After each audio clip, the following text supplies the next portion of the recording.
नमस्कार दोस्तों, ज्ञान लड्डू चैनल पर आपका बहुत बहुत स्वागत है। दोस्तों, आज हम बात करेंगे एक ऐसे महानतम शख्स की जिसने संपूर्ण भारतवर्ष को एक सूत्र में बांध दिया था।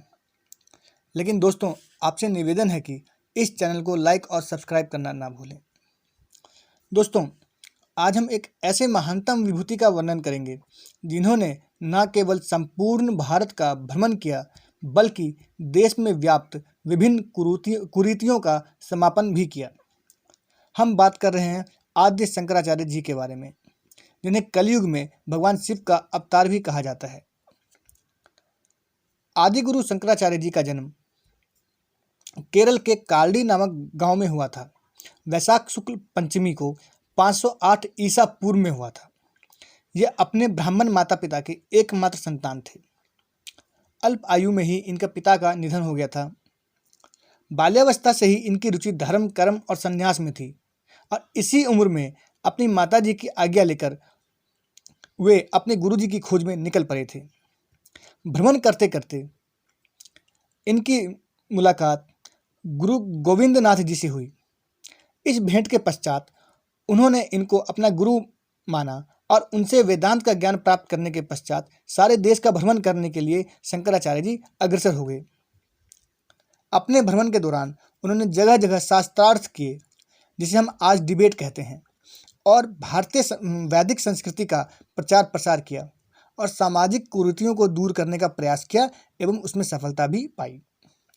आद्य शंकराचार्य जी ने शास्त्रार्थ में उस समय के सभी प्रमुख विद्वानों को हराया, किंतु मिथिला के प्रमुख विद्वान मंडन मिश्र की पत्नी भारती के द्वारा पराजित हुए। हालांकि उन्होंने बाद में उन्हें हराया अपने विषय में पुनः पारंगत होकर। भारतीय संस्कृति और सनातन धर्म की रक्षा और उन्हें मजबूत करने के लिए उन्होंने भारत के चारों दिशाओं में 4 मठ स्थापित किए और अपने 4 प्रमुख शिष्यों को इसकी देखभाल की जिम्मेदारी सौंपी, यानी कि अपने 4 शिष्यों को इसके सुपुर्द कर दिया गया।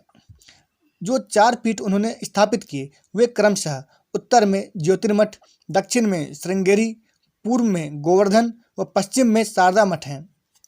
जिस समय उनका जन्म हुआ था उस समय हमारे देश में धर्म की हानि हो रही थी। लोगों का ध्यान धर्म से हटकर पाप की तरफ बढ़ रहा था।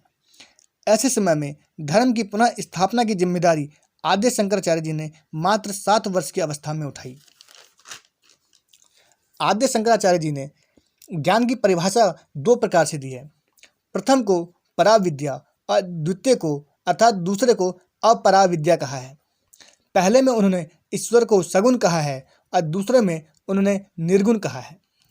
आद्य शंकराचार्य ने इस बात पर जोर दिया कि जीव की मुक्ति यानी इंसान की मुक्ति केवल ज्ञान से ही संभव है।